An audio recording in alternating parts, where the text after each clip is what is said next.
Dear students, this is all about the important questions related to the topic the economic problem, scarcity, and choice. So, the most important questions based on this topic are: why does an economic problem arise? Give the meaning of opportunity cost. Give two reasons for the problem of choice. What does the rightward shifts of production possibility curve indicates? What does the problem for whom to produce refer to? Explain the central problems for whom to produce. Define production possibility curve.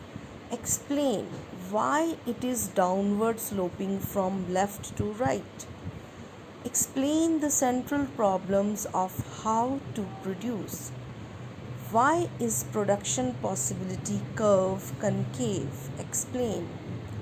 How does production possibility curve is affected by unemployment in the economy? Explain. Explain the central problems of distribution of income. Explain properties of production possibility curve. Draw a production possibility curve. What does a point below this curve indicates? Explain. What are the two main causes of the central problems of an economy? Write any two assumptions of PPC. What is production possibility curve? How can it be used to explain the problem? What to produce? Define marginal opportunity cost. Mention the factors which causes an upward shift in production possibility curve.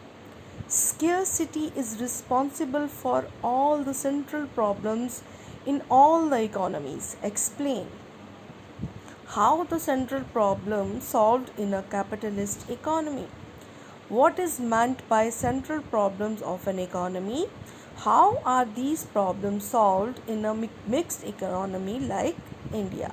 So, dear students, these are all the important questions that can be asked in your examination. It can be of short answer type or long answer type. So you have to prepare all these questions based on the lecture related to this topic. I have given you the link. This is the link related to this topic. So you can prepare all the questions after watching this lecture. All the best.